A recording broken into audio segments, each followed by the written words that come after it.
Hello, welcome once again to Pale Blooms and Beyond. Thank you for joining us today. If you do like the programming you see here, the musicians and artists that I visit with, please be sure and hit the like button below and also subscribe to the channel. Martin Whitehead is an English guitarist and songwriter, probably most known as the founding member of indie pop band The Flatmates. The band had an original run from 1985 to 1989, releasing several singles on Martin's own label, Subway. There have also been a few compilations of the band's output released over the past few years. After the Flatmates, Martin was in the Sweet Young Things and formed the short-lived Shrimp Tractor, issuing a couple of singles in 1993. The Flatmates would reform in 2013 and are still performing to this day. Since 2013, there have been a trio of singles and a full-length album in 2020. Other bands that recorded on Subway included the Shop Assistants, the Rosehips, the Chesterfields, the Charlottes, and one of my favorites, Razorcuts. For those interested, see my interview with Tim Vass and Gregory Webster from July of 2022. Currently, my guest is legal counsel for Honda Europe. Well, welcome, Martin. Take us back to the beginning. Where were you born? Well, thanks very much, Greg. That was quite an interview. You certainly done your homework. Where was I born? I was born in Bristol, more than 61 years ago. Born in Bristol and lived in Bristol for the first 30 years almost of my life. And I moved up to London, lived in London for 10 years, and now I live in the little town of Staines, which is right next to Heathrow Airport. Oh, okay. Wow. So it's do you ever get any sleep there with all the jets? Is it Well, yeah, they're not so bad, really. You know, it's not really the planes that disturb me because I'm right across the road from the London to South Coast Railway line, and I've got the M25 orbital motorway about 200 yards away at the end of the road. So I've got trains, planes, and automobiles, literally, right next to me. So I'm certainly well connected here. I was going to say, ready for a quick getaway. Yeah, I guess you've gotten used to the noise, huh? Well, I mean, with modern jet engines and double glazing, I'm pretty much oblivious to them, and I can look out my front window and see planes jetting off into the clear blue sky, which is quite interesting, without really getting too disturbed by them. So. All right. Well, do you recall your early childhood growing up? Was there music in the household? Yeah. That's quite a good question, actually. My father was a music fan. I mean, I suppose in his teens he made it. He actually cut a jazz record, I think, when he was about sort of 19 or 20, with a bunch of guys that went on to be Aden City's jazz bands. I'm not a huge jazz fan myself, but he passed away about 18 months ago, and we managed to find a copy of a record that he made, a cover version of, I Wish I Could Shimmy Like My Sister Kate, which they with the 6 members of the band cut literally one track at a time, one recording at a time. I think it was in a sort of like, Bert's Record Shack on the city centre in Bristol, where you had to go and play the song, and they recorded it straight to lacquer or something, and played at 78. Because I think there were 6 members of the band that had to do it 6 times, but they started the cutting lathe at the wrong speed, and because he was only the washboard player, the most junior member of the band, he got the one that starts at the wrong speed. With the guy, stop!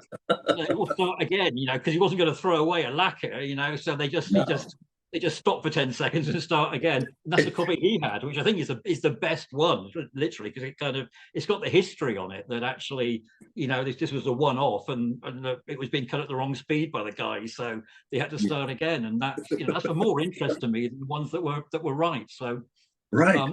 He was a washboard player in his youth in a jazz band, but I remember growing up listening to sort of like things like Burt Bacharach and so on, and that was. I mean, that was certainly a favourite of mine. When I was small, I go around the house singing the words of Bacharach and David songs. And apparently, my first ambition when I was about 3 or 4 was to be a Beatle when I grew up. Oh, was it? Okay. All right. So I have that ambition when you're 3 or 4, and then stick to it. I nearly became a Beatle, I guess. I mean, I played guitar in Liverpool on one gig, so that do for me. I'm claiming that as a success. I think my parents actually got me like a replica Beatles guitar or something out of plastic, or red and yellow plastic or something.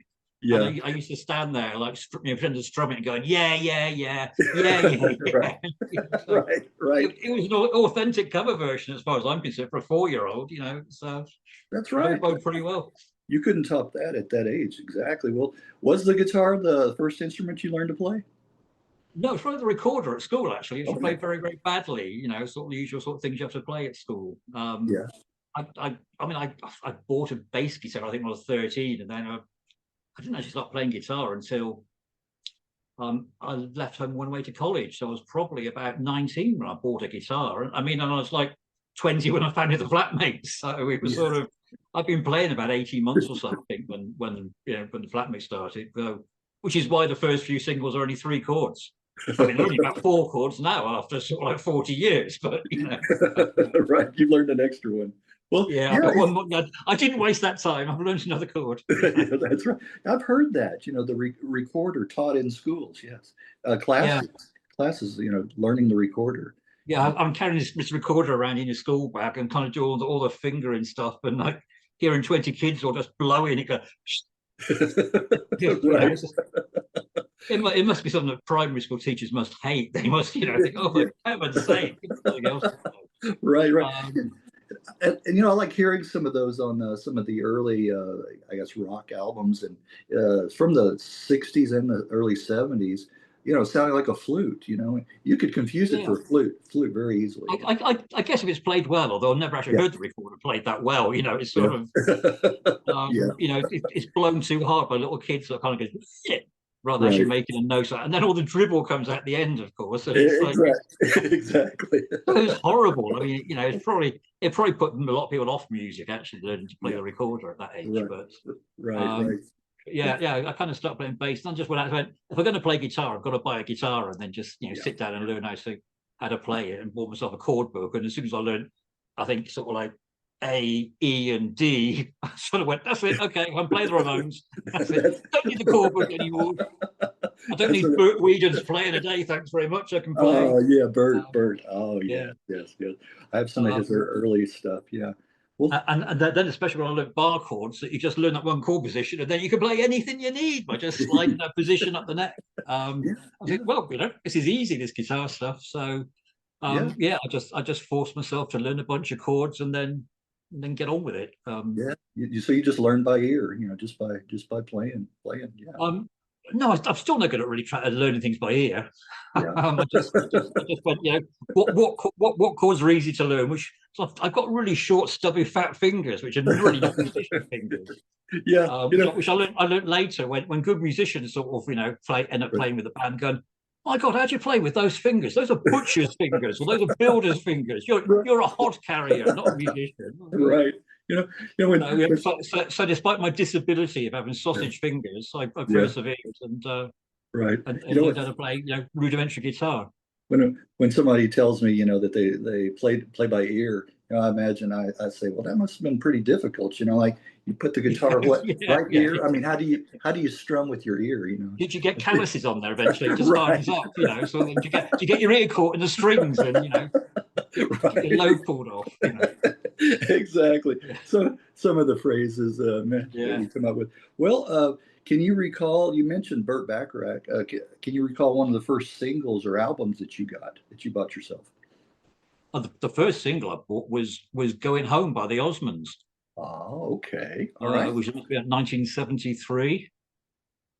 I think I was trying to buy Gary Glitter single, which I was sold out of, but thankfully, after years of history, I'm quite glad I didn't buy Gary Glitter. At least I can go, yeah, it was the Osmonds, sort of thing. Yeah. Which actually, in retrospect, was better than Gary Glitter. Going Home, it's like the Osmonds had this kind of like rock thing going on, didn't they? They kind of get remembered as being a sort of like a teeny band that girls love, but I mean, Crazy Horses is still a fantastic song. Right. So some of the group's material, not Donnie's solo or Marie, but the group. The whole band were, quite a decent rock band. Crazy Horses. Wow. um, I still like that. I still think it's great. But I was very quickly into Mark Bolan and T-Rex. Okay. In fact, my bedroom wall was quickly covered in posters of T-Rex and Mark Bolan, courtesy of the girl who lived next door, who had a kind of a teeny girl magazine that was called Jackie, that was really big in the 70s. And they had like a center page spread of some pop star, but also Yes. single pages. And she wasn't, I think she was probably into, the Osmonds or David Cassidy or something. So Yes. all the kind of horrible stuff like Mark Bolan and T-Rex stuff, she gave to me. So I got all these posters out of Jackie magazine Yes. of Mark Bolan all over my bedroom wall. So yeah, but that was my early sort of like musical enthusiasm, and bands like Sweet and Slade. I was a real glam rock fan at the age of 9. Did you see my latest with Don Powell, the drummer for Slade? I saw that you interviewed him. I haven't watched the interview, but I saw that you interviewed Don. Yeah. Yeah. And another one I would direct you to, Andy Ellison and John's Children, which Mark was a part of briefly. Mark Bolan was in that. That's another one. Went back a month, 2 or 3 months, maybe something like that. Right. Yeah. I'll check those. But Sweet's Blockbuster, Hellraiser, all that sort of stuff. I love Sweet. I love that. Come On, Feel the Noise was Slade. These are all singles that I was really into at the age of sort of 9 or 10. Yes. It was like the real sort of high point of glam rock. Gary Glitter as well. Glitter band. I love that glam scene that was going on. Well, Suzi Quatro. I think that was my first crush, was Suzi Quatro. Suzi Quatro. I had a poster of Suzi Quatro on my wall with a leather jacket that was kind of open to about here. Yeah. It was like, whoa. At the age of 11, I think I felt my first, stirrings of passion towards Suzi Quatro on that poster on my wall. So, well, how about can you recall one of the first live shows that you attended, concerts that you went to? I wish I could say it was Jonathan Richman and the Modern Lovers, that was the first show I bought a ticket for at the Bristol Colson Hall, but it got cancelled. And instead it was the Shadows. Oh, well, that's not bad. Yeah. With Hank Marvin in the Shadows. Yeah. It's not quite as credible as Jonathan Richman and the Modern Lovers, though, is it? That would be 1977. So yeah, that would be good. I would love to talk. I would love to talk to Hank or Bruce Welch. Yeah. They're both like what, 80, 81 now, or in their 80s. Wow. Yeah. So that would be nice to be able to recall some of those memories. Well, how about some influences, musical influences early on, bands that maybe that helped form the Flatmates, that kind of. Well, I mean, so happened that Rocker formed the band with, who was the original drummer, now he's the keyboard player. He was also a big T-Rex fan, and he's actually got to see T-Rex playing in Birmingham. So unlike me, he actually saw the band play, which I will never forgive him for. That's just one thing he'll always have of him. But he's a few years older than me, so he was old enough to see T-Rex play. Yes, I think he would have been, 16, 17 or something when he saw them. I would have been like 12 and not old enough to have gone to the gig. So he saw T-Rex, while I just had posters on my wall. And of course, we're both big Ramones fans. I think Ramones, 3 chords. Perfect pop, just melodies, keep it simple, no guitar solos. Guitar solos always bored me, even like as a 12-year-old in 1976 or something. It's like, oh God, get back to the tune. I've been raised on Burt Bacharach. It's like melody and good lyrics and stuff. I really liked a narrative to the song. So you weren't. I'll probably say the Ramones, Burt Bacharach, and Hal David were my biggest influences to start with. Right. So you weren't really big into the prog movement. No, I actually, looking back on record collection, I bought a lot of David Bowie singles when they came out. I think my second single I bought was "Rebel Rebel" by David Bowie after the Osmonds.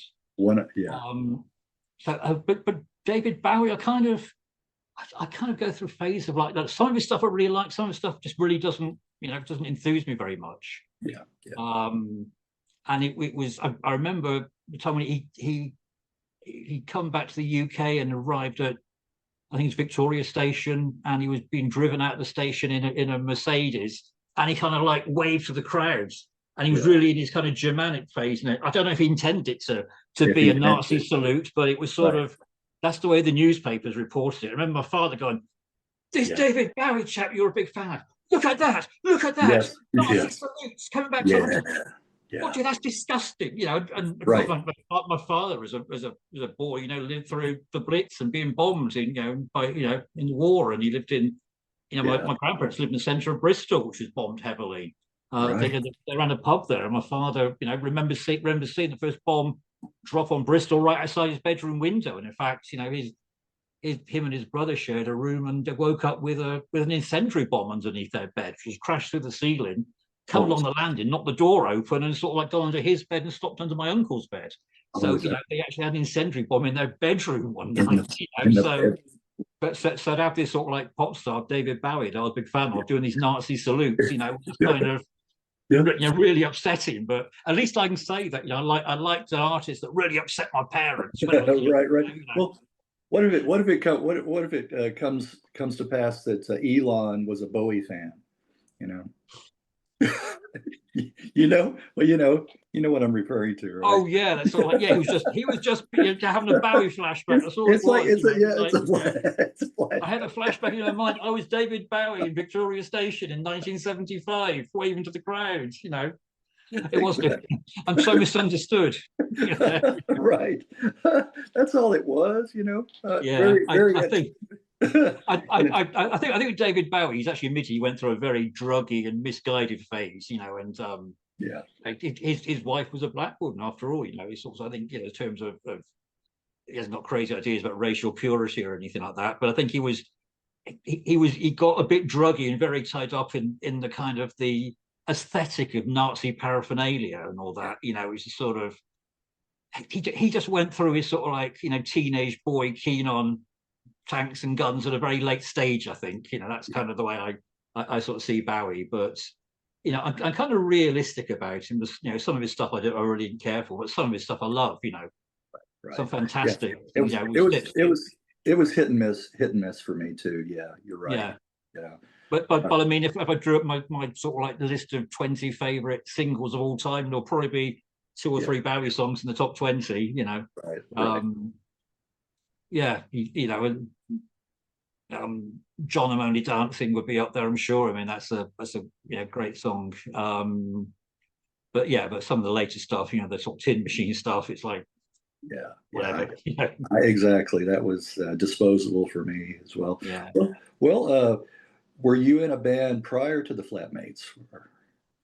Um, I'm only sort of playing with friends in the neighbourhood for sort of 3 practices, and you break up before you've even thought of a name, or Yeah, you go through more names than you do actual songs in the set, sort of thing. yeah, I think the new name, then you spend the whole practice arguing about names, and then we'll have a practice next week then. right, right. So it's like they usually kind of just trying to. It's like a sort of like fumbling and practice of trying to actually find out how you organise a practice and actually. Could we do this in your parents' living room while they're, while they're next door? No, you've got drums and guitar. We Yeah, can't practice in the living room while they're sort of having lunch. You sort of learn all these things when you're 14. And can we plug this yeah, into your parents' hi-fi? Let's give it a go. Oh, your parents' hi-fi is broken. Wonder how that happens. Sort of. yeah. It was all Yeah, just stuff like that. Sort of like friends from school, and sort of the. Once you actually start talking about musical taste, they're into Yes and you're into the Ramones. So you're trying to find a middle ground, a happy medium. Yeah, Yeah, which sort of like, so basically you agree to disagree and find someone else to be in your band with. right. That's not going to But work. in that respect, I mean, the Flatmates was really my first band. Okay. And there were sort of Sweet Young Things. It was basically Yeah, the Flatmates lineup of the time after Deb left with with a new singer. yeah. We did gigs. Well, which came first, the chicken or the egg? No. Which came first, the Subway, the label, or the Flatmates? Which came first? Both at the same time, really. Oh, I mean, okay. people sort of go, "Oh, you formed Subway to put out, your own band, did you?" I was like, "No," and or as soon as you got a record label, you formed a band to put stuff out on it. Well, no, not really, not that either. I mean, I was. They both came because I was putting on gigs in Bristol. I was writing a fanzine called The Underground, Okay. and then I thought, well, there's the sort of bands I want to hear aren't playing in Bristol. So I went along to a local venue, said I want to put some bands on, and the woman there gave me Thursday nights to put bands on. And I put on a run of 6 gigs as the Mission Club.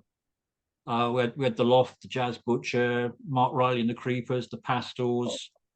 Yeah, big jazz. Jasmine Minks for one of them. Oh yeah, yeah. I Yeah, talked to Shepherd. What's his first name? Jim Shepherd. Jasmine Minks. Yeah, yeah. that's another. Yeah, And sort of, I think at one of those gigs, no, it wasn't one of those. It was, yeah, one of those gigs. This guy comes up to me and went, "Oh, I see you recording the bands, because I put a couple of microphones, just hanging above the mixing desk and just record it straight onto a cassette deck in stereo." And this guy noticed, and he asked if he'd get copies of the recordings. And I said, "Sure." And so what's your name? He goes, "Oh, everyone calls me Rocker." So that's how I met up with Rocker, who I formed the Flatmates with. But the money I kind of made from doing those gigs paid for the first Shop Assistant single. So I was kind of putting the gigs on in sort of the April, May, June of 1985. The Shop Assistant single came out in August.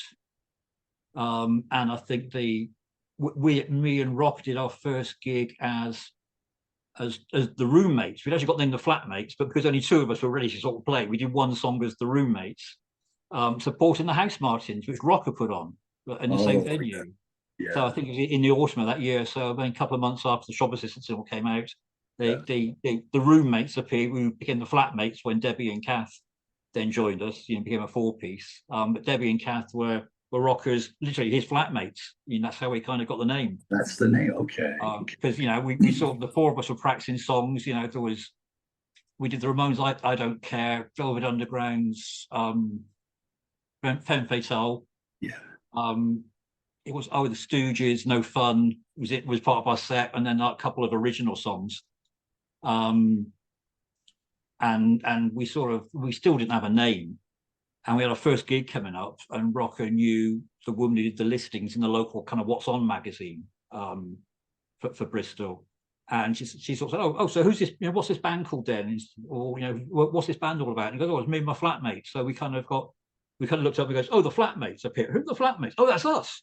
I think it was just a misunderstanding between Rocker and the woman doing the listings. And she could have said it was the Flatmates when it actually said, "No, it's me and my flatmates." So it's me and my flatmates are playing a gig next week. So that's how she listed us and go, "Okay, well, that's what we call them, the Flatmates." It stuck. Well, yeah, the other 3, I was the only one who wasn't a flatmate, but the other 3 were. Yeah. Rocker, who I'd met at putting the gigs on, and his actual flatmate Kath, and her friend Debbie. But I think Debbie had a bit of a row with her parents, so was sleeping on Kath's floor at the time.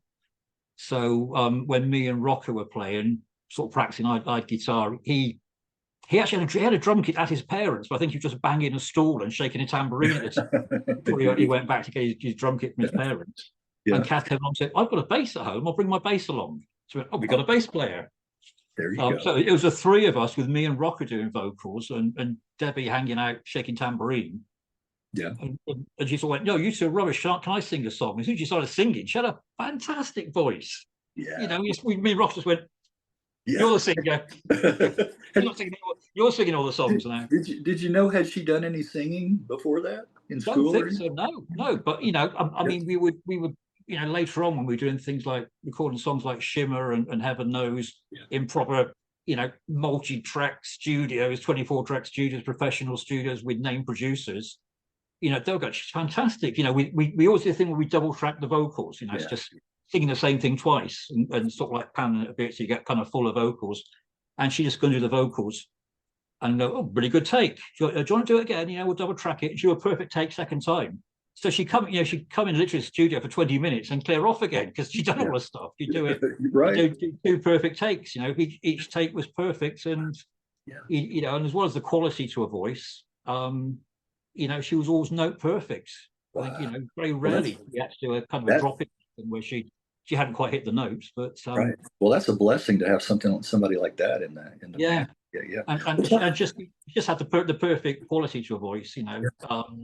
and she was really sort of exuberant on stage, and she'd if you heckled her, she'd just go and give you a lot of mouth back again. She was, Yeah. she'd run around the stage bashing things. And I think it was Debbie's personality that kind of was half of what the Flatmates were about, really. There you go. There you go. Very welcome to the band. We'll talk about, before we get too into the Flatmates, talk about setting up the label Subway, the process that went into that. What all was involved with that. Well, I guess I for a long time been a fan of labels as much as bands. I remember when I was about 14, I did a paper round delivering sort of the evening paper in Bristol, and sort of walking around the streets, and sort of like it would take about 45 minutes after school, and all that time just with a bag of like 40 papers to deliver, sort of hanging off your shoulder, giving you a backache. I kind of think about what all the best record labels were, and trying to remember what all the releases were. And it was kind of, historically, things like, Motown and Stax were great labels. They kind of had a strong identity, but at the time, probably things like Stiff Records, which kind of had those bags and slogans on them. So actually a record label being about more than just, the company that releases the actual record. That's the stuff, yeah. All those kind of slogans they had on there, and when you kill time, you murder success, and so on. All these little things that actually gave the label itself personality, right. And not just being, have some character about. And I like record sleeves where they actually thought about the sleeve itself, or some design put into it. Yeah. It wasn't just the band's latest photo shoot with just a picture of the band on the front, standard typography, and on the back a list of the band members who produced it, all the usual, legal stuff. I write record sleeves where, you can play with the sleeve. There's something interesting about it. You could read interesting stuff. There was an inner bag. You could, you had some fun looking at the record sleeve. It wasn't just packaging. So, and kind of thought, well, that's how all record labels should be like that. Labels that just go and have a sort of standard label design or picture of the band. There's no thoughts being put into it. Like they're just not trying, are they? And I really like, the bands that are on labels where, they'd obviously tried to do something with the sleeve, and it was interesting. Even some interesting photography around just the band, obviously just about makeup and whatever. So those are sort of things that kind of excited me about pop music. That's where it should be. It's not just about, the song or the perform, whatever. All these little things are important to people into music, and even just sort of 30 or 14-year-old boys doing paper rounds. I kind of noticed that. Right. But it wasn't then as if I wanted to start a record label, but it was like, as I said, I was writing this fanzine, The Underground, and I was hearing demo tapes and sort of thinking, these people ought to have records out, that's sort of like, I'd rather hear this and stuff that's in the top 40. Yeah. So, did you make that connection as far as the name Subway, and you just mentioned Underground? Was there that kind of connotation with the name? Yeah. Because one time I was going to call it What Wonderful Records. Okay. It's like, no, it's just. Yeah. So it's like, and the Underground was really, quite successful as a fanzine. I was going to write that as a 19, 20-year-old, and it's, I think, in one magazine's end of year poll, it came second, Wow. in kind of like, best fanzine of the year. And then I think for the second edition, I scooped an interview with the Smiths when they played at Mole's Club in Bath, when there were 30 people there. And I bought, the first Smith single had a number on the back, which turned out to be a hairdresser's in Manchester. And I phoned it and I went, whatever. And I said, can I speak to somebody from the Smiths, please? I went, what? Somebody from the Smiths, are they there? I went, oh, hang on a second. And I kind of waited about 5 minutes, I just hear noise on the background. And somebody picked up the phone and went, hello, who's that? And I said, I want to do an interview with the Smiths. And he's like, oh, well, we're playing in Bath, sort of next month. If you're in Bristol, I'll put your name down, come along and do an interview. So I sort of like, turned up early at the club, walked in, and there was the band. And I did an interview with them. And that got all sorts of publicity on the radio and papers and stuff, because it came out just as the band was breaking, at the time when this Charming Man was coming out. So having got an interview with them, it kind of, it was about 6 or 7 pages, and I think Morrissey was kind of hadn't really, really been interviewed by music papers. So it's sort of, it was completely fresh. And you Yeah. ask them a question and you go into full morality, like, well, pop music, as we know it, is dead. And really, you go, great, just keep on feeding the questions. And yeah, he just carried on speaking. Basically 90% of the answers, well, the whole band was there, but modestly sort of dominated it, and occasionally Johnny Marr chipping in. The other two, sort of. Wow. That would be fascinating. Yeah, when they were first starting out, you said 30 people. That's probably there were literally about 30 people in this small club. That's probably the fewest that they ever had at any concert. Yeah, I mean, it might have been 35, but I think I did a quick head count. Yeah, but before the success went to their heads and everything, and all that. Yeah, wow. I mean, I did a lot of photographs which got published, and a couple of them got published in Q magazine about 5 years ago. But a load of them got published in a book. I'm going to kick myself. I can't remember what it's called. Were published, and it was kind of like there were previously unpublished pictures of the early days of the Smiths, so that was a real sort of a bit of a scoop for me. But actually, when I was at college, I was studying photography, so I mean, initially at that time, my plan was to be a photographer, not to be in a band or to start a record label. But being studying photography at college and writing a fanzine, I got a whole scoop of, I got a lot of Cocteau Twins pictures in their dressing room when they played at Bristol Colson Hall. There's quite a few bands I got some really good photographs of. Another former fanzine writer from Bristol went on to be the live editor of the weekly magazine Record Mirror, and she happened to call me up and go, do you want to do some Bristol gig reviews for us, for Record Mirror? So while I was starting up Subway, I was also doing weekly reviews for Record Mirror magazine. It was 200 words. You got paid £35 for doing 200 words. We had to get them on Monday morning. So I think I reviewed one band on a Sunday night in Bristol, and basically came home and wrote the review, at 4 o'clock in the morning, and then set the alarm for 8 o'clock to phone it in for 9 o'clock. So it was 10 o'clock Monday morning, which was the publishing deadline. But then getting access via this Record Mirror, legitimacy, and then taking a few pictures. And sometimes I got pictures published when I did gig reviews. I think I got paid more for the picture than I did for the 200 words review, actually. Is that right? That's a nice bonus, getting the photograph done. But I've probably got quite a collection of 80s bands photographs lurking around. Not quite enough to do a book, I guess, but there's still probably about sort of 20, maybe 30 bands which I had to do photo sessions with. The Thompson Twins, was one where actually, the early Thompson Twins, before they, when there were 7 pieces that were into sort of African rhythms, and basically the first album is almost a track for track copy of the Talking Heads' first album. I realized later, you go, this is like Talking Heads. So all sorts of bands I got kind of access to and did photographs of, which hadn't been a photography student or former photography student, as I later became, because I spent too much time going up to London. And from the college in Surrey, I went up to London a couple times a week, and I was spending more time actually writing gig reviews, writing my fanzine, than actually writing about photographers. So I kind of got kicked out of art school. So credibility as well. So that's another tick in the box. Kicked out of art school. One of my favorite bands was hated by my father. All these sort of things. So you've got to tick them all off, haven't you? And go, I'll start a band and a record label then. So right. Interviewing the Smiths was like a real sort of breakthrough. So the Underground, was quite a successful fanzine. It ran for about half a dozen issues. And I thought, well, I've kind of established that. So the record label was sort of bands I've discovered through doing the fanzine. So then to call it the Subway organization, the Underground Subway organization, was, to answer your question about 5 minutes ago, kind of a logical step and more appropriate than calling it What Wonderful Records. It kind of kept that theme.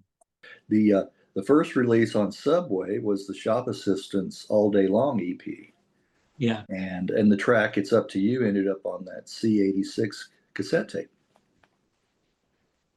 Yeah. I think the lead track was sort of All Day Long, which is the first track on the A side. But they're a band I discovered through the fanzine, because they released a single as Boober and the Shop Assistants. Yeah. Which I think they pressed up 500 copies of, which you could get by mail order.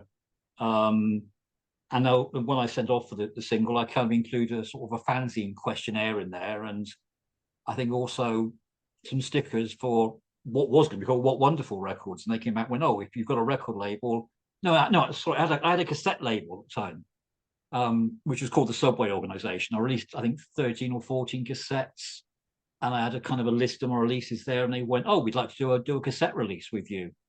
And I went, well, how about doing a 4-track 7-inch EP? Let's do vinyl instead of a cassette. Yeah. And I went, okay, we'll do that then. And that kind of what started off as their suggestion of doing a cassette release on Subway became the first 7-inch single on Subway. Yeah. The first 3 releases were 4-track 7-inch singles. The Shop Assistants, the Soup Dragons, and Chesterfields. Yeah. Which was, again, quite nice to do a 4-track EP rather than just a one-off single. But, I think it was kind of the sound quality and the volume, kind of were a bit of a sacrifice. I haven't done those 3 singles. By the time we got to actually to the Soup Dragon's first proper release, we just did it as a 1-track, a side 7-inch, because they cut an EP which didn't get released, largely because they thought it was too quiet and they didn't like the quality and all that and so on. So the Soup Dragons 4-track EP didn't get a proper release. But a few copies that got jumped, got thrown away because they kept in a warehouse that got flooded by water damage. A whole load of stock got thrown out, and I think some singles got taken from a skip by some people and then sold. So I think maybe 100 copies went into circulation because they got stolen from the skip when this stock got thrown out. So yeah, but that was a proper release. But in the end, the sort of the 7-inch EP idea kind of went by the way just because of sound quality and volume. And in the end, whilst it was a nice idea aesthetically, I think for audio quality, the bands wanted something louder and more impactful in the end. So that was why I stopped doing it. Yeah. Well, you had an affinity for Scottish bands too. You mentioned the Soup Dragons. And seeing as Scotland was at the other end of the country, people assume that you start off as a local label. What local bands have you got on your local label? Drum Assistants there from Edinburgh, and the Soup Dragons there from Glasgow. It's sort of right. None of those are in Bristol. Yes. No, but I do call me a local label. Right. You mentioned does EMI only sign London bands? Right, exactly. Yeah. Well, I do myself too. I've always liked those Scottish bands, too, the jangle pop and the indie bands from up there, and later on as well. Well, what were some of the memorable live shows early on with the Flatmates? Do you remember? Early on. Trying to think of the first gigs we played. Because we were mostly just we're just a small band. We hadn't had a record out, just another local band trying to get gigs. So we were sort of playing, third on the bill somewhere. Did you support any bigger name bands, at the time? Yeah, early on probably not, but later on, we played sort of Glastonbury Festival 3 times, so sort of going on after Voice of the Beehive or something, or immediately before, The Doctor and the Medics was another one or something. But it was sort of,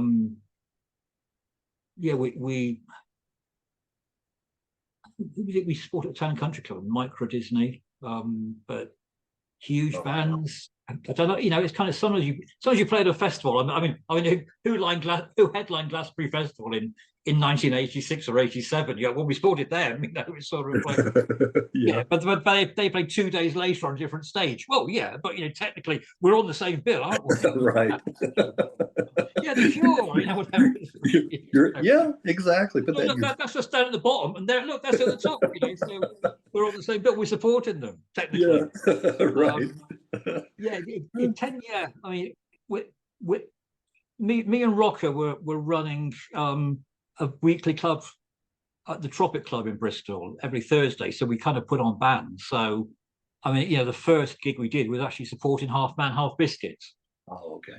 Which was actually Half Man, Half Biscuits' first gig outside of Liverpool, or certainly in the south of Britain. sort of south of the UK. So there's quite a big crowd there. And then John Peel actually came down from, I mean, came to see them play. He turned up at the first Flatmates gig, but I don't think he actually remembers seeing the Flatmates playing, because he came to see Half Man Half Biscuit. Yeah. But because me and Rocker were putting bands on weekly, we kind of gave ourselves support at the best slots. If we thought there was a chance of it getting sold out, we put ourselves in on as a support, and of course it saved us paying a band to actually come and play support, because there was a big thing, particularly in London at the time, was sort of not guaranteeing anyone any sort of payments. But putting one tick down if somebody came to see you and you got sort of like 25 pence or something for each person going to see you. So bands would sort of travel down from Scotland and go home with like £1.25 or something. We've barely paid for a bag of chips each, for them. So having to pay their own cost. But we say to bands, look, we'll pay you £30. It's not probably just about pay your petrol to come down. You don't really get much, but at least you will get £30, whether anybody wants to see you or not. You will get paid for it. You will still get paid. Yeah. So we actually, some go, oh, we save ourselves a bit of money this week, 30 quid by actually, putting ourselves on as a support band, couldn't we? And so that was always useful when I take the pick of support bands. So I guess that was beneficial, that we put on bands every week.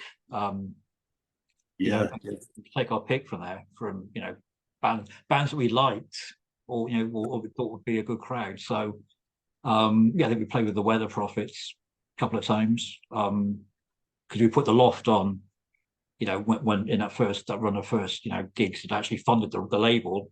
So I knew the guys from the Weather Prophets, because they'd been in the Loft, Pete Astor and so on. So we knew them well enough to do a few gigs with them. And bands like the Blue Aeroplanes and the Brilliant Corners, who were sort of the Bristol sound at the time. They were already sort of established in the mid '80s. Yes. And Debbie went to school with Davey Woodward from Brilliant Corners. Yes. So she knew Davey, and Rocker got his name from dancing at a Blue Aeroplanes gig, because he danced in a kind of rocking fashion, and I think it was the Blue Aeroplanes who called him Rocker. Yeah. Is that right? He was a massive Blue Aeroplanes fan, so we got to play a few gigs with the Blue Aeroplanes. In fact, I look back at a lot of photographs I took of the Blue Aeroplanes gig in 1983, 84, and Rocker's in the crowd. This guy's dancing, it's kind of weird way, and it was Rocker, and he'd actually appeared in my photographs I'd taken at a Blue Aeroplanes gig about 2 years before I actually met him. Yeah. He was like, he was the guy who danced in a really weird way, in a sort of, he bought his clothes from he had a jacket, like a tweed jacket he got from sort of Oxfam, from a charity shop. Yeah. So he tended to sort of like dress in sort of like cheap jeans and secondhand tweed jackets from charity shops. So he kind of, and this ginger pudding bowl haircut, so it's kind of dancing in this kind of like, bending backwards and forwards kind of way. You kind of spotted him when he was on the dance floor. He was quite, he stood out. He stuck out of it, So I think I was taking pictures of the band, but with this weird guy dancing on the dance floor. It turned out to be Rocker. I got to know him a few years later, and then realised I'd taken his picture earlier. Yeah, you mentioned the Loft. They'd go on to record with Creation. A lot of those bands too were at that time making it on the Creation label as well. So. Because I knew Jeff Barrett, because he'd worked in Revolver Records in Bristol. He'd been he's a record shop assistant, and I think he worked for Creation for a while, so I kind of had contact number for people at Creation. And he sort of since then involved in sort of press and stuff. Jeff Foxhead Barrett. So I knew Jeff from going into Revolver Records twice a week for 3 or 4 years.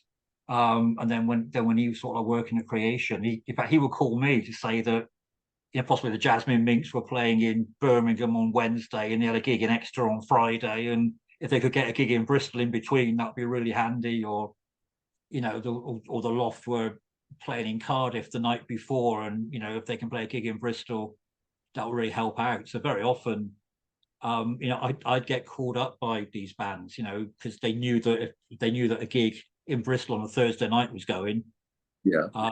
You know, I'd kind of get offered those gigs after we'd done a couple of them. So, you know, we did kind of the first couple, and once they got going, June Brides was the first band we put on there. And we didn't get very good crowd for the June Brides because I hadn't really learned about how to promote gigs. You know, I kind of put up 2 posters thinking the place would be packed, you know, and kind of a listing. But after we did the June Brides gig, I think we always go around town, you know, fly posting, doing, you know, 100, 200 posters around town, just covering the place, and usually getting chased off by police and so on. And so we kind of posted heavily after every gig we had coming up after we did the June Brides gig, and only about, you know, maybe 24 people turn up to that. It was quite, you know, quite a disappointing turnout, but we kind of learned then how to promote gigs properly.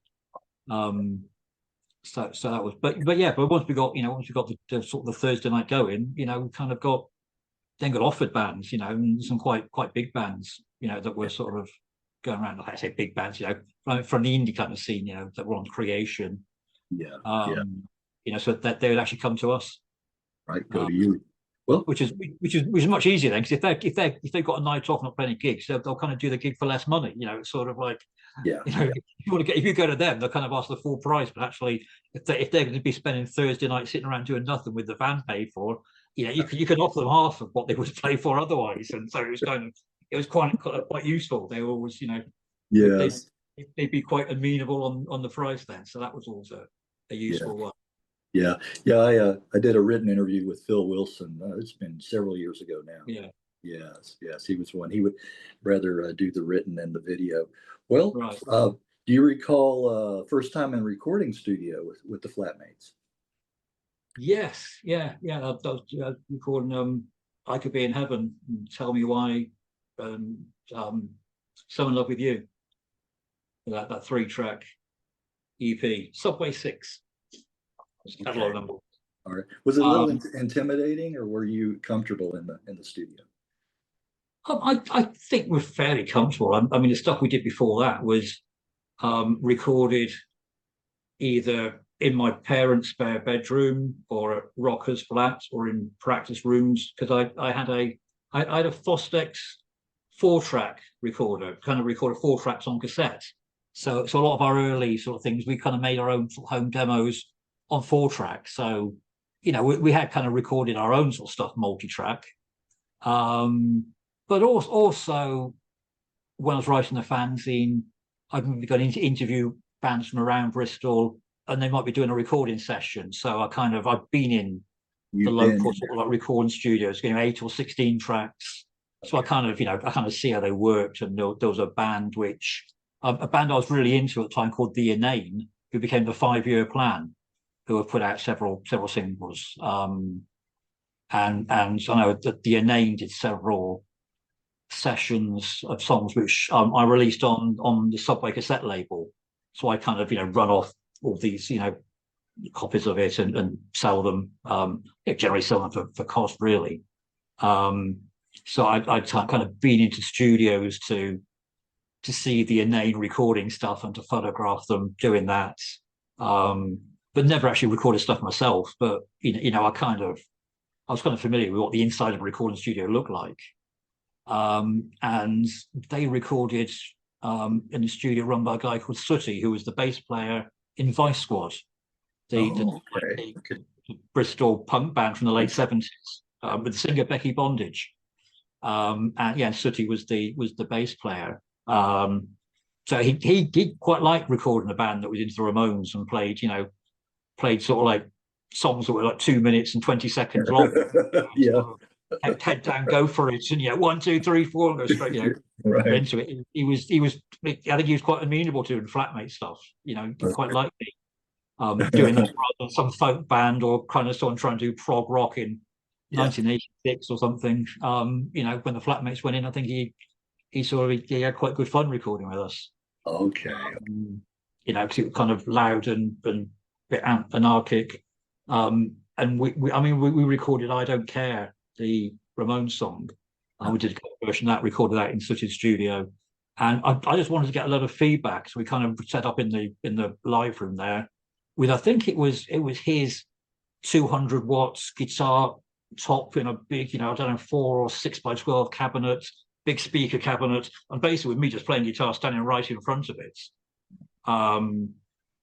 And I think that at the end of it, you know, there was just so much squealing feedback. I'm just basically, if I wasn't strumming, it just went straight to feedback. So it just sort of Yeah. I had to keep playing to keep the feedback down. So like in Yeah. between, Yeah. in between the sort of guitar strums, the amps howling back.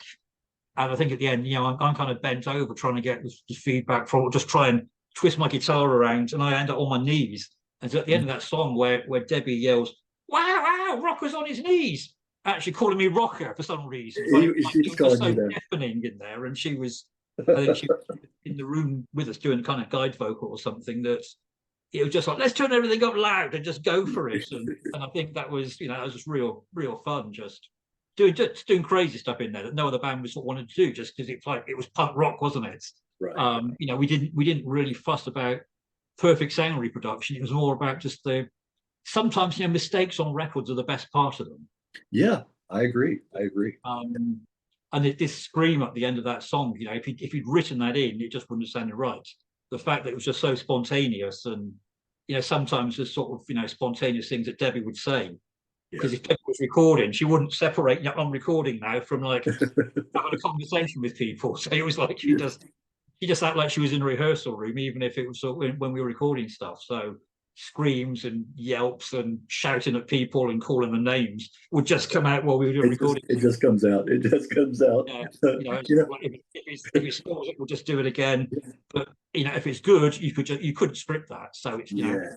No, but no. so You let know, it do it anyway. You know. right. Don from, again, the drummer from Slade, he talks about the song I won't let it happen again, or I won't let it happen again. And he said, right at the beginning, you hear, you know, yeah. And that's him saying that, you know, they were getting in the, and they kept it in the recording. And it's, Yeah, and those things very often just yeah, make it. You know. right. They do. They just make it. Yeah. Well, And so I was always very keen on sort of like, you know, if somebody would do something like that, and the engineer would go, "Oh, should we do that again?" No, leave it. Just keep it playing. Keep playing. right. Yeah, because you know, sometimes things just happen. You get feedback in the right place that Yeah. should be there. Just go with it, you know. And that was kind of our Yeah. kind of philosophy, is kind of go with whatever happens. And Right. you know, It gives the song character too, I think, you know. yeah, you know, I think if you over tidy things, you know, Yeah. which is kind of I think that kind of that's missing from a lot of digital Yeah. these I, days. I like the more live recordings. Yeah. You know, Yeah. I don't, the too many dubs, overdubs and stuff. Yeah. Kind of tend to ruin the tracks, you know. Yeah. You know, and if you're kind of working with samples and digital stuff, it's all Yeah. just got it perfect on the computer beforehand. You just press go.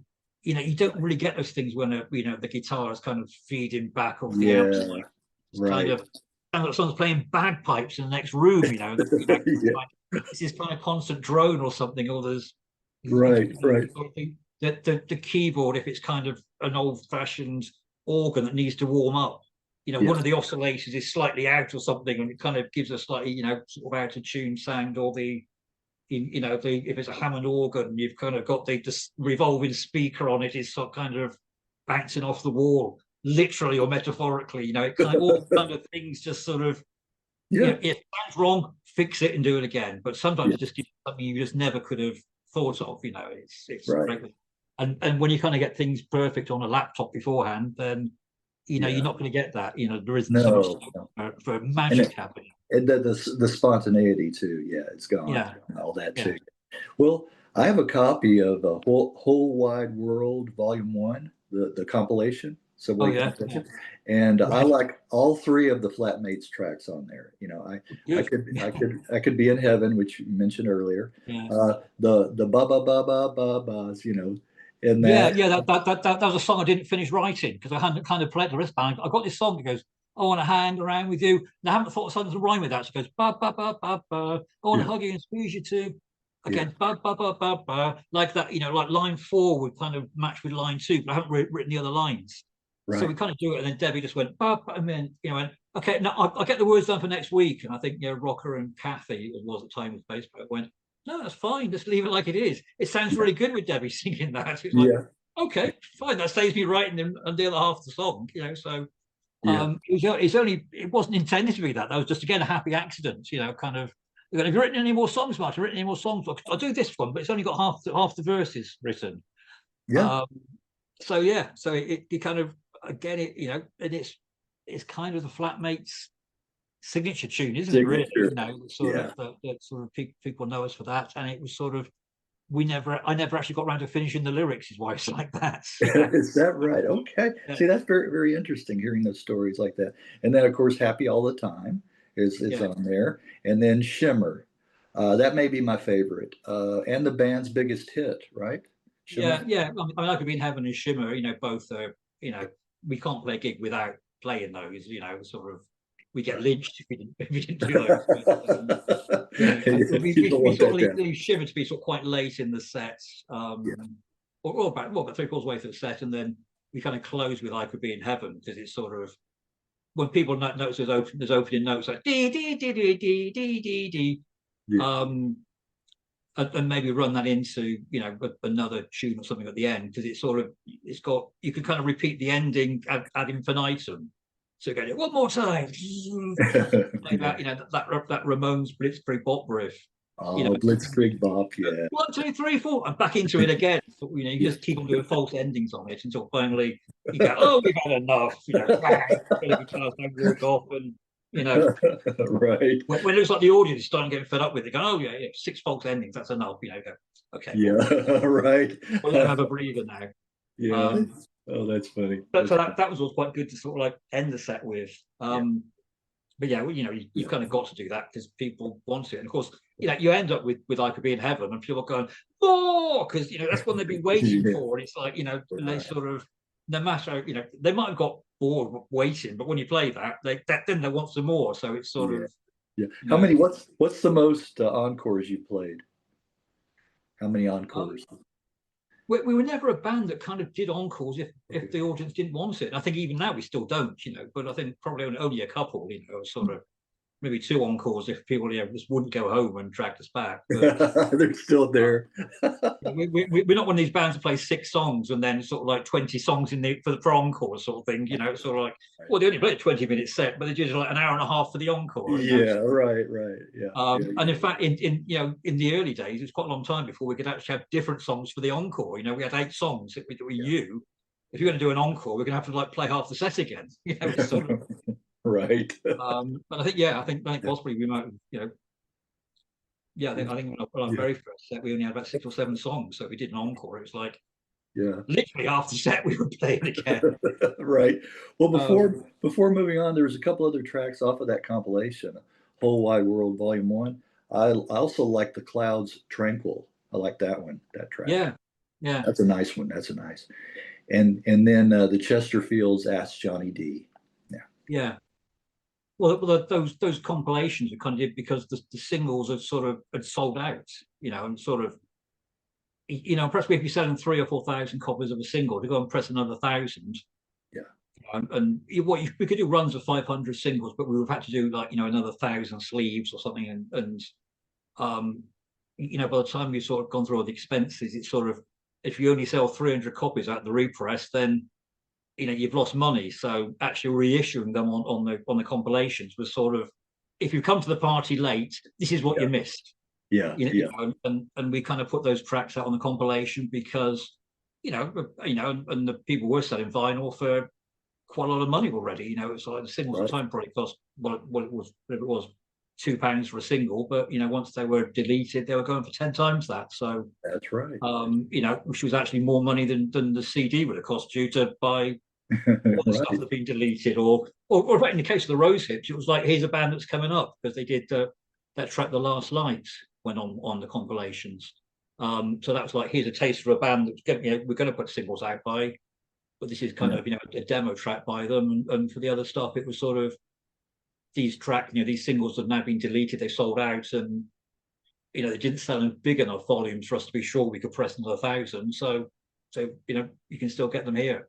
Yeah. Yeah. So that's kind of why we did those compilations. Yeah. But going back to Ba Ba Ba songs, I think the ultimate Ba Ba Ba song is Banana Splits theme, where the chorus is entirely Yeah. Ba Ba Ba. There's Yeah. no Right. lyrics to the chorus in the Banana Splits theme. Right. Right. Or tra la la, tra la la la. Well, you didn't write a chorus then, did you? That's right. Right. Tra la la, So I guess they did it bigger and better than we did before us. I just had half the verse I couldn't write. They did the entire chorus of Tra La La. We haven't got any words for the chorus, so Right. I guess we count the Banana Splits Yeah. as being an influence in that case. Can you name the Banana Splits? Can you name all three of them? Something Flegel and Snork. Yeah. Bingo. Yeah. Bingo, Flegel, and Snork. Yeah. Yeah. Something there's four. Bingo. Something Flegel and Snork with the elephant's Yeah, trunk. the elephant bingos. Yeah, well, so this is what Dr. Google's for, isn't it? Right. So, Right. You didn't think you'd be asked about that. Well, no, I would have revised honestly. you would have done your research. I've had the answers written on my arm, so like exam Right. sheets, and go, oh well, I don't. Oh yes, I can do. Oh, hear about the I don't know who was telling this story about. It's probably happened many times. Guys cheating for a test or exam and had the answer on their palm, on the palm of their hand, and they're so nervous on the test that sweat and it sweats it all off. You know, it defeated. Yeah, they couldn't refer to their hand. Paper, it's printed all in reverse. Right, right. Yeah. Mirrorizing. Oh no, get off. Well, the flatmates were you guys influenced at all by Blondie? Because I hear some Blondie.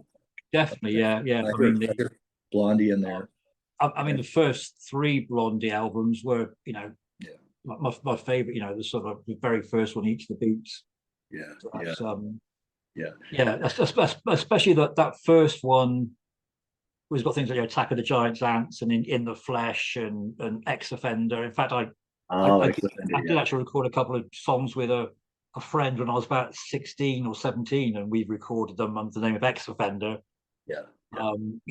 That very first Blondie album, where it was kind of like surf pop and very much influenced by B movies and stuff, and sort of like and 50s American teen culture. It was very much sort of like you could see where the influences were for that.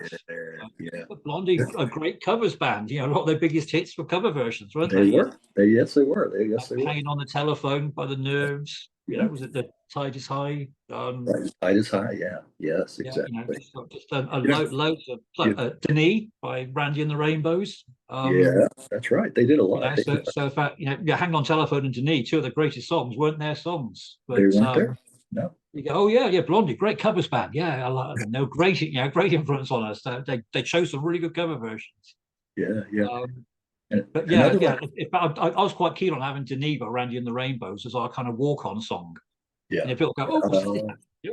Some doo-wop covering Blondie. Right. Another band I hear is the Tourists with Annie Lennox. Do you know the track "Blind Among the Flowers"? You know that one. God, yes, I do. Yeah, I mean, I knew it back at the time. I did actually see the Tourists playing. Yeah, playing Bristol. Yeah. Okay. Yeah, so I saw them when they played. Well, that must be like 1970, 1980 maybe, or whatever it was, sort of thing. I wasn't actually a big fan of theirs, but I guess they were maybe tapping into the same veins that we were. I guess kind of. Yeah. Because I think if someone had asked me at the time to describe the Flatmates, I probably would have said 60s girl bands like the Ronettes or the Shangri-Las. And I did listen to, and I collected old Ronettes albums and sort of thing, original albums. And I love the Shangri-Las from when I think Leader of the Pack was a kind of re-release as a hit when I was, I don't know, it must be in the early 70s. I think Leader of the Pack was a kind of a UK top 10 hit single, and I kind of got into the Shangri-Las then. So I've been I like that kind of stuff, for quite a long time, before, the whole sort of like 80s indie scene took off. Right. You mentioned the Ronettes. I like those Phil Spector produced bands that he produced, like the Ronettes. Yeah. Apparently when I was born, my father phoned the local radio station and I was on to play Baby Love. For my mum, as she was in hospital. So I think it'd just been a hit that week or something, or been number one that week. Sort of those 60s girl bands was sort of in my DNA, if you like. Right. And then you kind of mix that with the Buzzcocks and the Ramones and those sort of 70s, the pop end of that sort of punk explosion. that was really, and Blondie was was Yeah. a band that was kind of half punk, half 60s girl band anyway. So yeah, Ramones, Buzzcocks, Blondie, Ronettes, Shangri-Las, and a bit of T-Rex, was what the Flatmates were made from, and a little bit of Velvet Underground as well. Yeah. Yes. Oh, that's another band. Right. Right. Because there were a few songs where we kind of went off into that kind of strumming type thing, and sort of just riffing away and letting the song develop by itself.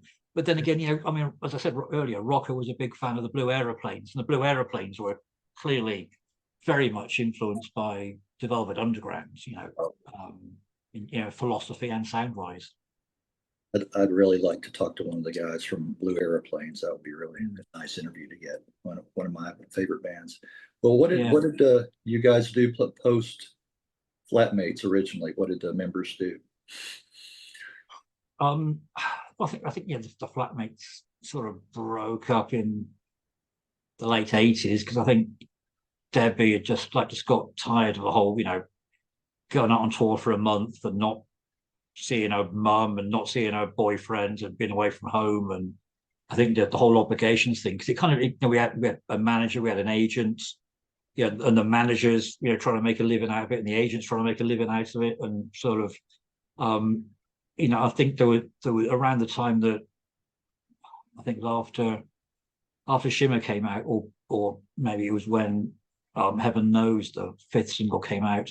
We were in 3 months. I think we actually played sort of like 45 gigs in 3 month period, literally, every other night. And it's sort of like, and my girlfriend at the time, when I was living in Bristol, she was working in London. She came home from London to Bristol and not see me all weekend, or I might play a gig on a Friday or Saturday night. And I just didn't want to go out doing stuff on, the following day. So it was like, because I played 5 gigs that week. And I didn't want to go out in the afternoon and go out, it's kind of, Yeah. I wanted to lie on the sofa and watch You were television. you were beat. Yeah, you were beat. Yeah. Yeah, and I think basically we Debbie left because I think all of us were a bit sort of just exhausted by it, Yeah. and just having to deliver more songs and do another session and record more songs, for do more demos for stuff, and you couldn't just go, no, just leave it till like next month, because other people would draw up a schedule because their livelihoods depend on it, which is another reason why it's more enjoyable now than it was before. Yeah. Sort of what started off as fun just became sort of almost like a job. It's sort Yeah. of, let's Yes. face it, get in a band when you're 21 to not have a job if you can help it. Yes. Yes. And even though we were kind of playing to bigger and bigger crowds, the agent took his percentage, and the manager took his percentage. When we first started doing gigs, there were 4 of us in Rocker's car, and we literally, he just had a sort of a 3-piece drum kit. So I think even it meant that Debbie had the bass drum on her lap for 200 miles going up to Manchester. We could get all the gear in the back of the car, it all just packed in. We didn't have to go to hire anything. And then it was sort of like, well, we have to hire a van, and then we have to go and pay a sound man. And it just sort of, we were playing to 500 people, and we were still making £10 each for the show, sort of thing. And as much as we were playing sort of for 50 quid, we only Yeah. had Rocky's car and petrol to pay Right. for. So it's sort of far more work, far more obligations, and at the end of the day, you still got to pay the rent, you still got to pay for groceries. So Debbie had a part-time job at a stationery shop, sort of thing, and I think she just wanted time to see her boyfriend and actually make some money from working in the shop, rather than actually not seeing any money from Yeah. playing gigs. Being in a band, yeah. So immediately afterwards, yeah, I mean, Debbie was in a band with her boyfriend called Cake, Bristol band called Cake of the late 80s, not the other American band called Cake from later on. Yeah, I mean, Rocker joined the Rosehips. Oh, okay. Okay. He played keyboard for the Rosehips. He went and playing drums because, in fact, I mean, the reason why he left, or we actually replaced him, was because he's, until very recently, he's a dentist, dental surgeon. Oh, really? And he couldn't get time off work. We do a few gigs, and he spent all his holiday allowance doing gigs, with the band, and then he couldn't take more time off. And Debbie was seeing a guy called Joel at the time, who was also a drummer, and he moved down from London to Bristol to join the Flatmates, and Joel didn't have a job at all, so he could drum with us all the time. So Joel became a full-time drummer for the Flatmates. It was really sad firing Rocker from the band, because me and him started the band, and it's like, it's sort of, but if we don't, there's a limit to what we can do. We can play 10 gigs a year, and we had management interested in building the band up. Record companies were sniffing round. It's sort of, do you go for it, which means firing your best friend from the band, or do we keep him in the band and then only play local gigs? Sort of. So me and Sarah, who was the bass player at the time, we sort of had to sit Rocker down and go, we've got these plans, but you're not going to be part of them. And I think both of us tried afterwards. It was so upsetting, because Rocker is the loveliest guy, and it's sort of having to fire him from the band. It's like having to shoot a puppy. It was sort of heartbreaking, really. But it was Rocker or the band, and being hard bastards, we just fired Rocker and went, no, let's go, let's be pop stars, let's be millionaires, and who cares about so, if he loved the band that much, he just quit his job as a dentist. And right. That's how we split from Rocker. But he joined the Rosehips, was doing loads of gigs with them, or I think they did weekend gigs. They probably had jobs as well, so they probably were working the same sort of schedule. But Joel, I think Joel played with EMF for a while, or the EMF. Oh, okay. Well, Joel, unbelievable. You and Joel were in the Sweet Young Things, right? Yeah. He was in Sweet Young Things, but also I think after that he was DJing with EMF sound system or something. He DJed quite a lot. I don't know if Sarah was. I don't think Sarah was actually in any band, although she got. I think the Blue Airplanes tried to recruit her. Quite a few bands tried to recruit Sarah after the band split. But and Jackie, who was our final bass player, she joined girls' school for a while.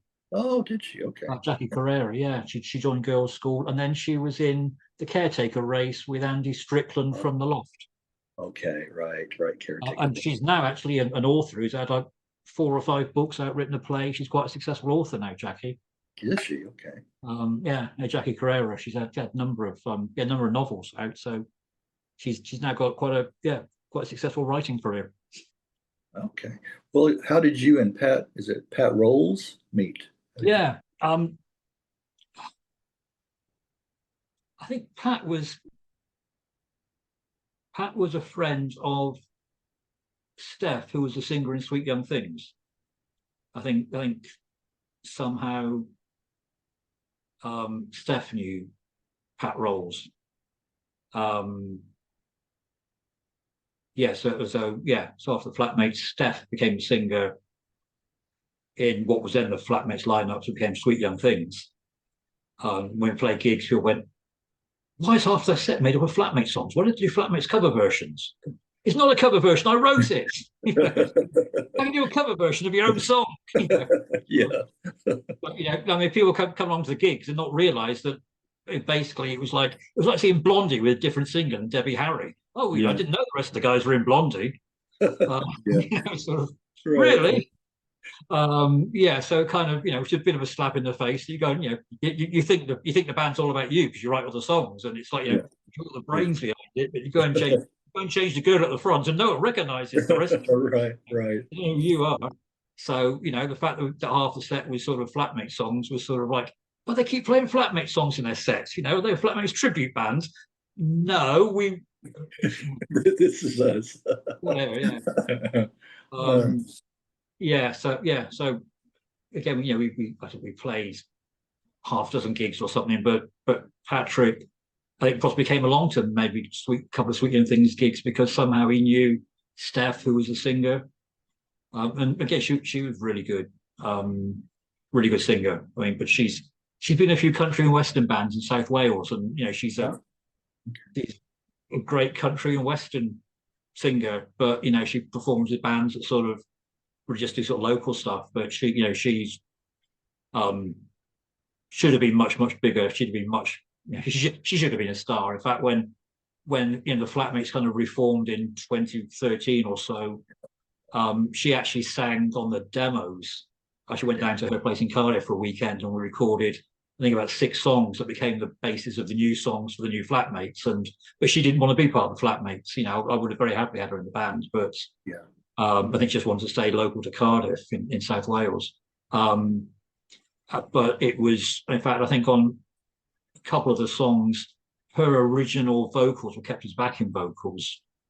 I think on "Do the Angels Care," she's actually credited as backing vocals on that, because her backing vocals on the demo were then kept for being backing vocals on the actual track that's on the album. So yeah, she's actually, yeah, she wasn't aware of it, but she actually ended up doing backing vocals on the album version, even though she didn't know it, because it was, you kind of had the demo, and then the drums got replaced and the bass got replaced, the guitar got redone. In fact, I think everything on the demo got replaced at some time, apart from Steph's backing vocals. So it was sort of, you know, the drums play along to the drum machine, and everything goes, and then, you know, it's the same track, but nothing's the same. You know, you see what I mean? So you buy a broom, and the head breaks, and the handle breaks. You replace it. Is it the same broom? You know, sort of thing. Right. It's a bit like that with that track, with that recording. That everything got replaced apart from the original backing vocals. So hence Steph gets the credit for being backing vocals on "Do the Angels Care" on that track on the album. Okay. Yeah, but yeah, you know, I would very happily have her singing with the Flatmates. But you know, actually, the Flatmates did sort of, we stopped playing gigs in, I think, 1989. Yeah. But you know, we always got together, because we would all, you know, me and Rocker and Sarah would meet up and go out for a curry or something, you know, quite regularly. We'd all meet up quite regularly, but we became a sort of dining club rather than a band, you know. Okay.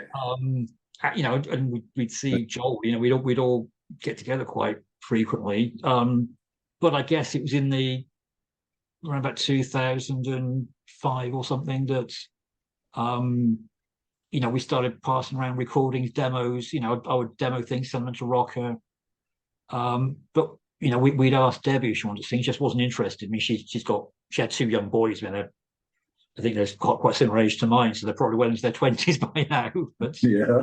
You know, she was a new mum, and I think she wasn't really interested in doing silly stuff with the Flatmates again.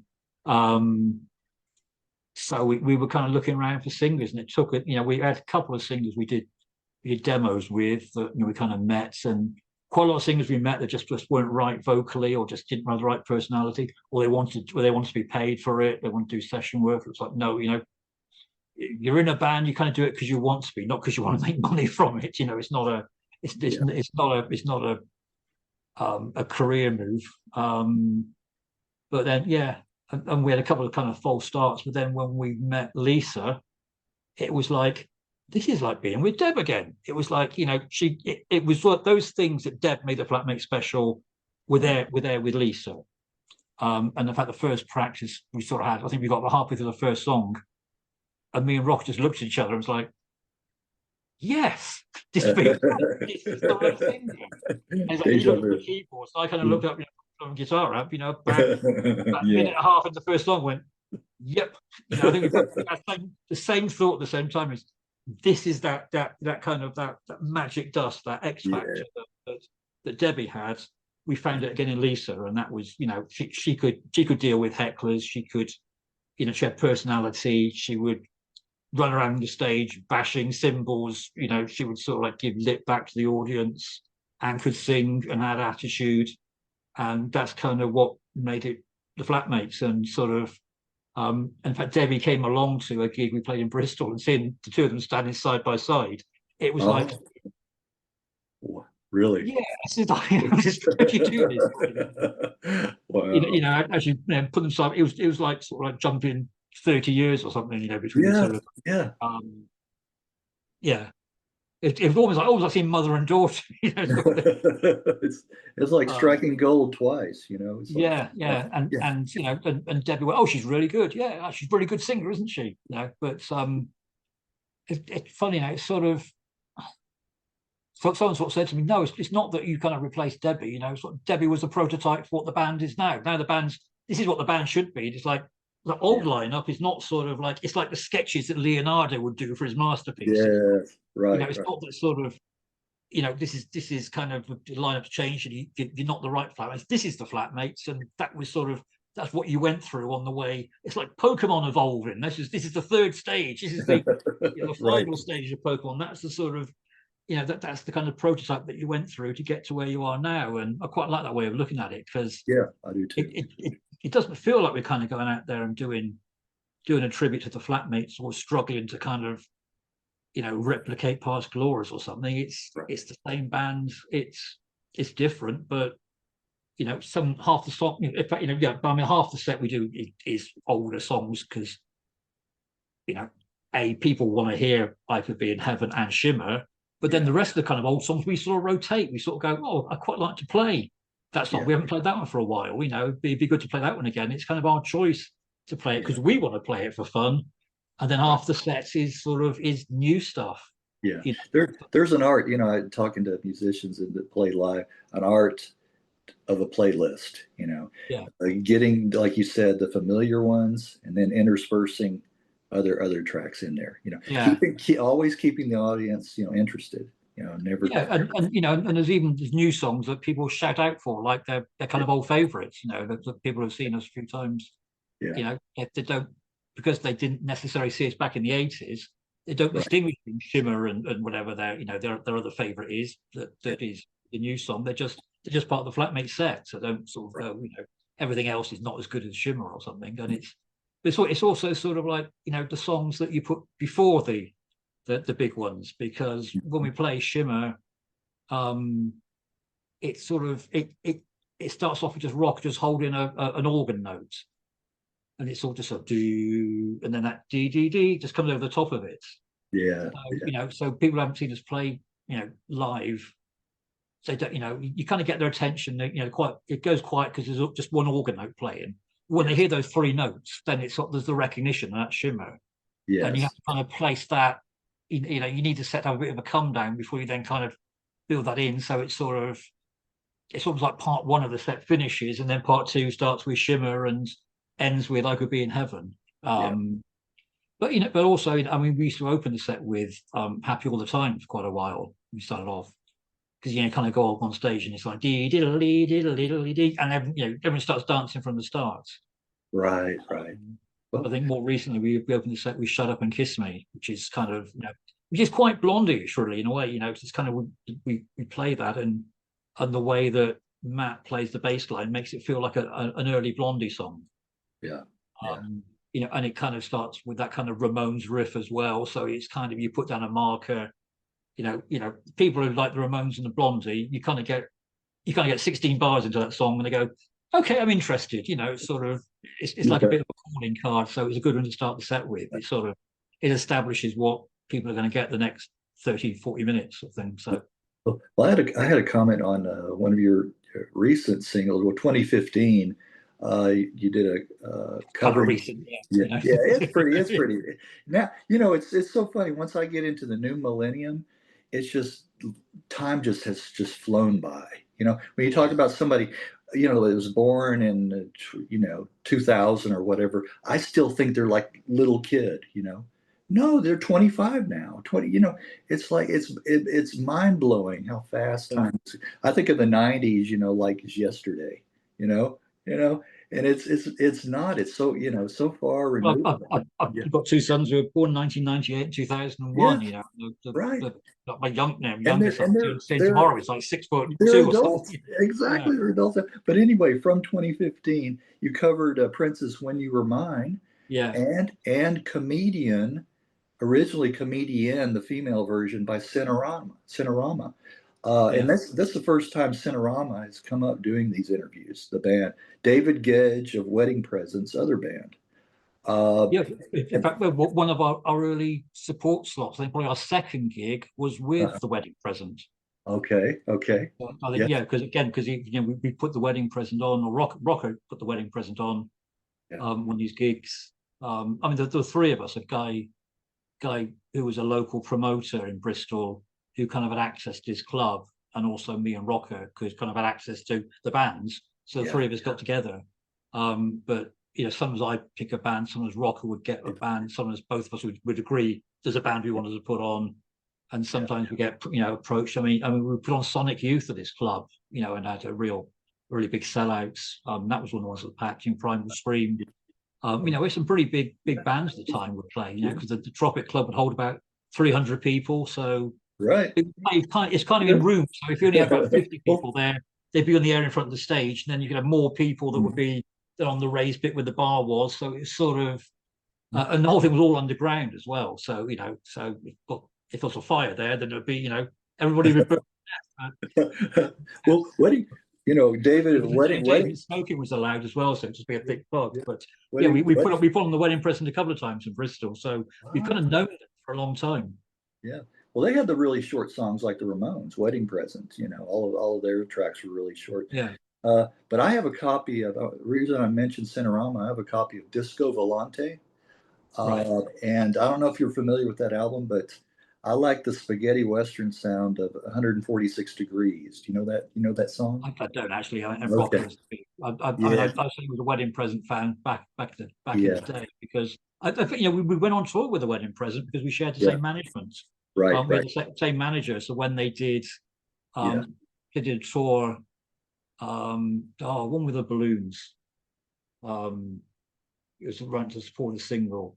We did the whole sort of 6-day tour with them, but we did part of a tour about 3 years ago. We still do with them. So we still know them. But we played at the festival that David Gedge curates at the Edge of the Sea in Brighton. Okay. And every band playing there had to do a Wedding Present or a Cinerama cover as part of their set. So which is why we learned how to play comedian. Yeah. So we learned it to play it at that gig. And the Prince song, When You Were Mine, was kind of one of the songs that we sort of demoed with Steph early on. It was just, it was just a cover version, I thought, because there's a lot of Prince songs that really work as power pop songs. Right. I think the other one I was thinking of doing was, I Could Never Take the Place of Your Man.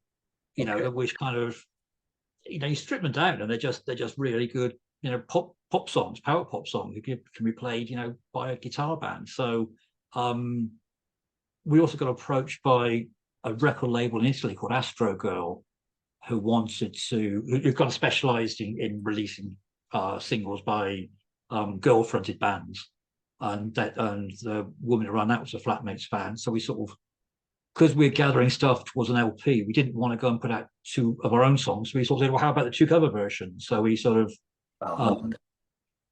Comedian was sort of one side of it, and When You Were Mine as the Prince cover for the other side of it. So we sort of, we got them released without actually eating into our own original stuff. But I personally, I think, I prefer doing the Prince song live, because people don't expect the Flatmates to do a song by Prince. It's kind of, we've played so many gigs with the Wedding Presents, that in a way people aren't surprised that we do a Cinerama song. It's kind of, because people who like, the Wedding Present or Cinerama are going to like the Flatmates. There's no real crossover there. It's like, like covering a Pastoral song or a song by any other, indie band at the time, or Jesus and Mary Chain or something. It's like, well, it's kind of obvious, but you kind of go out there and do a Prince song. It's But like, Prince, but Prince is a real musician. You're not, It's sort of, that kind of reaction. You kind of put people's noses out a little bit. You kind of, right. you kind of offend them in a little way that actually some crappy punky band that can't play their instruments is doing a song by Prince. It's sort of right. It kind of makes people think it's sort of.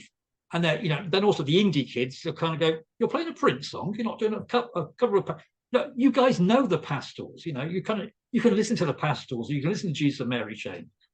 Maybe you want to think that Prince is actually just some decent power pop songs. He isn't just about funk and stuff. And there's so many Prince songs you could turn into really good, pop songs, power pop songs. That's so it kind of it makes people think a bit. It shakes them up. It's sort of. It's not doing the obvious, which I quite like. Right. It's not. Well, interesting doing these interviews, the connections that I find. Just yesterday, I visited with Will Potter from the band. You remember the band Cud? Yeah. Okay. and their first single was released on Reception Records, which was David Gedge's label. Yeah. Yeah. So so again, there's that kind of thing that I find common threads doing these, the connection with Wedding Present, Yeah, of course. Yeah. David, and then I just talked to him yesterday. Yeah. So Yeah, he's all, I've forgotten that Cudger had been on Reception. Again, that they were a band that we put on in Bristol at some stage later on. The promoting gigs. yeah. I think actually my girlfriend, who then became my wife, and is now my ex-wife, was putting on gigs with Rocker in Bristol, and they put Cud on Cut. Yeah. Bristol. So Yeah. again, a band that we promoted in the past, but yeah, there were a few other bands, weren't there? You kind of forget there were other bands on Reception Records. Yeah, that's right. That's right. Well, the band's first full-length album, the self-titled The Flatmates, released in 2020. You finally got the album. Uh, and what's been the response to that album? It's been good. I mean, it kind of got good reviews. Like people talk on, oh, it's the Flatmates, but they don't sound like they used to in the 80s. It's like, well, it's 35 years later. It's sort of Yeah. and yes, I mean, I kind of have written sappy love songs my whole pop career, and Yeah. when I was kind of 19 or 20, I was kind of writing about fancying the girl down the road who didn't know, he didn't fancy me back. He thought I was just a spotty, All right. acne-faced youth, which I probably was, and sort of, and you can't go on writing, you kind of write that sort of song about fancying the girl down the road who doesn't fancy you when you're 55. Yeah, it doesn't work. It's It sort of, doesn't work. Yeah.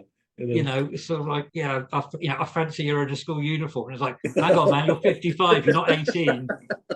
Yeah. It's sort of like, you might get arrested for things like think that. twice about that, but and also you've kind of lived a life, Yeah.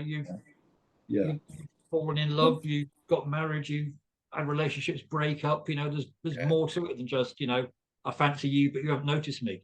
I mean, I can still say that a lot, but it's still. But there's other things that have happened to my love life in the last 40 years that kind of make Yeah. subjects for songs, and actually people who are fans do still come back and go, I love that song. That really I can really relate to that, sort of thing. And that's the thing that's biggest thrill for me, that there was a couple who sort of we were kind of fans who actually their band supported us, and they sort of said, well, that song's about how we got together. And I'd known that, I'd written it before, I know them, but they could kind of hear themselves in the lyrics of the song. And Yes. Yes. so other people have kind of experienced that sort of thing. And it's almost like It's a poet is someone you pay to put your feelings to words, sort of thing. And again with songs, I mean, yeah. sort of, and I think the art to a good lyric is keeping it open enough that you're not too specific, that people can read their own circumstances into a There song. you go. There you go. And it's nice when it becomes you hear that it becomes a soundtrack to their life. Yeah, and that's been over the years, it's been some of the biggest thrills when we actually played that Yeah. Edge of the Sea festival, David Gedge's festival, that we learned the Cinerama song for. Some guy came up to me and he said, "Oh, I just wanted to thank you. I'm so glad you're playing at this festival, because I don't know if you remember, I wrote you like 20 years ago."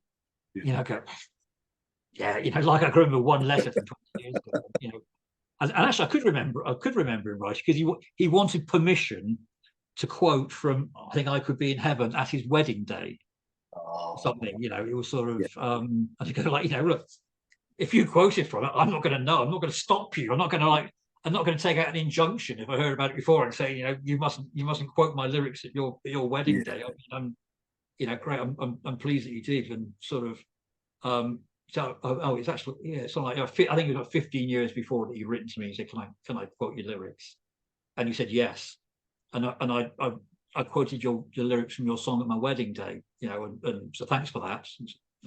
But we've now got twin 12-year-old girls, and I wouldn't have got together with my girlfriend if it hadn't been for those lyrics. So I put your song onto a mixtape, and then I wrote her a letter saying, this song expresses how I feel about you. And she became my girlfriend, and we got married, and now we've got two lovely daughters. And I don't think it would have happened if it wasn't for your song. And when people tell you that, sort of like, I just want to say thank you for writing that Yeah. song, because it's made my life. Right. it's sort of like I've got everything I want in life. I've got, my wife and two lovely daughters, and they're all because you Yeah. wrote that song. And Yes. It's that's like it's like affirmation or confirmation, that what you've been doing is valid, I suffer for love, so you don't have to. That's what it's. Right. I put my heartbreak into words, so you can live a normal life. So it's like Right. no, Right. it's kind of what more could you want as a writer of a pop song for someone to say, it brought me and my wife together, and we've got Yeah. lovely kids and a great family. It's made me happy. Thank you for doing that. And Yeah. that's happened a few times. When it does, that just is such a buzz. Yeah. Right. Um, It makes it, all worthwhile. It's like, yeah, that's why we do yeah, it. Yeah, yeah. I exactly. mean, we played at an all-day festival in Nottingham that was organised by students at Nottingham University. So they were, 21 or so, and this was going back to about 2014 or something. So none of them had been born. For 10 years at least after we split up. 15 years after the band split up in the 80s. But they, as we're about to leave, one guy said, "I'm really so glad you could play." We all got together because we were all fans of Subway, and Yeah. Sony put some Subway tracks on the computer at university. We kind of have a file sharing thing, and we all discovered we had a mutual enjoyment of Subway stuff, and because we all like your music. We never met each other before university, but then we met. We found out we shared a love of the music on the label, and that's why we started this one day festival that's been going for the last few years. So actually, feeling that you've inspired the next generation, they've Right. actually discovered the music that you put out as a 21-year-old yourself, Yeah. and then then a whole generation later, they've kind of discovered that and felt so inspired by it. They go and start a festival every year that sort of for then current indie bands, it's like you've passed that baton on a generation. They're doing There, exactly the same thing. there you go. Exactly the There same you go. reasons I started the label for, and that Yeah. that kind of just being a fan and then wanting to actually bring that music to people was why I started the label, and it's what inspired them to put this festival on every year. Right. And that's a real buzz. That sort of Oh yeah. that there's someone who's actually listening and taking paying attention to all this stuff, and actually See, see, it's been worth doing after all. It's just the kind yeah, of I just wanted to write a fanzine about bands I liked because they weren't in the NME or Melody Maker or Sounds. yeah, When I was 17 or 18, I just went from wanting to write about these yeah. very often crappy little bands that no one was interested in, selling a Right. few hundred fanzines, and ends up with Yeah. 40 years later, people's lives are still being touched by it, and that's See, that's so important. I mean, musicians don't live in a vacuum, and it's all about sharing that. And when you get yeah. that feedback, positive feedback like that, it does make it all worthwhile. It really. Yeah, and that's the best part of it, 'cause I'm sure it would have been great if I'd been a millionaire and could have a private jet and house around the world and Yeah. guitar-shaped swimming pool. I'm sure I would have enjoyed that, but the sort of the real kick is actually that you know years later, Right. I think in 2014, somebody will come up to me and thank me for writing a song in 1986, yes. and it had meant It, sort of you, like you nearly 30 years later, it still meant so much to it them that meant they felt something, they right? had to thank me for it. That That's why I think music is like the highest start form. I like literature and art, but music to me is just and reaching people and then touching people, like you said, through the music. yeah, There's it can do. I guess yeah, yeah. did Michelangelo get people coming and going, "Oh, thank you for doing that sculpture"? Sort of like your sculpture of David brought me and my wife together or something. It's like, I don't think it really did. He might be a genius, but he's probably Right. one of my favorite turtles as well. But Right.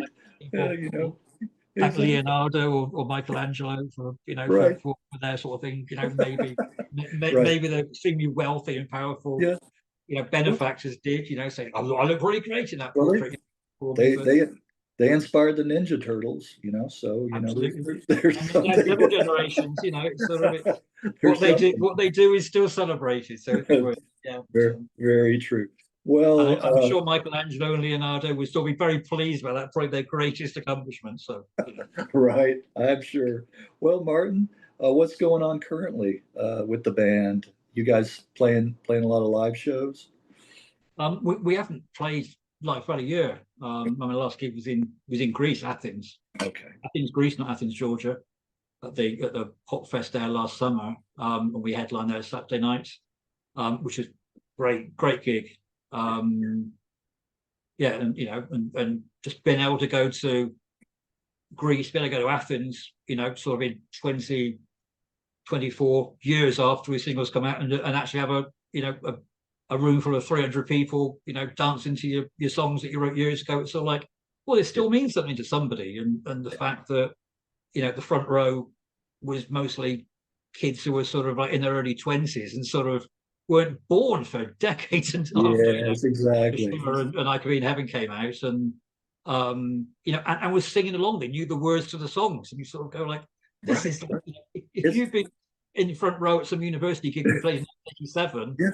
I wouldn't be surprised. But this is, Yeah, decades later, and there's still, people in their early 20s singing along to the songs right in front of me, and that's, that's sort of somebody to listen to the stuff. But it's not like the Flatmates now are trying to replicate the Flatmates of old. It's that was the prototype. That was the learning phase. This is the mature Flatmates in full bloom. We've blossomed into the mature Flatmates with the great songs and ideas, and everything works as a band, and we can actually now almost play our instruments and almost sing and actually play more than 3 chords. I possibly know 5 chords by now, but that might be pushing it a bit. I need to practice it a bit. There's progress. There's definitely progress. But right now, I mean, like right behind my laptop that's propped up, I've got a sort of a 8-track recorder and a 24-track recorder sitting there, and my guitars in the other room. I've got amps sitting next to me. I'm sort of sitting amongst all this sort of recording junk because I'm off work for a couple of weeks, and the thing I'm doing is writing new Flatmate songs, and songs have been going around my head for the last sort of like 2 years. I've never actually got down onto recording medium. I've got half a dozen songs that have just been in my head. I haven't even written them down. It's sort of because when you're kind of in the practice of being a songwriter, you kind of turn any kind of phrase into a song, and sometimes they stick in your head. And when they do stick in your head, they're probably quite good. They're probably a bit hooky. There's probably something to them. It's probably time to apply that into a song. Exactly. I don't know if novelists or other writers or whatever, get into the habit of it. I know, when I was a photographer, when I was kind of studying photography at college, I'd always carry a small camera around in my pocket. I mean, just a little 35mm pocket camera, and there'd be kind of images that you'd see, and you kind of snap them, and you build those ideas into something else. But I think as a songwriter, sometimes you just hear pieces of conversation. I remember, there was like in Shimmer, on a night that's made for love, I look up to the stars above. There's one they say for everyone that comes up when the day is done. That second verse.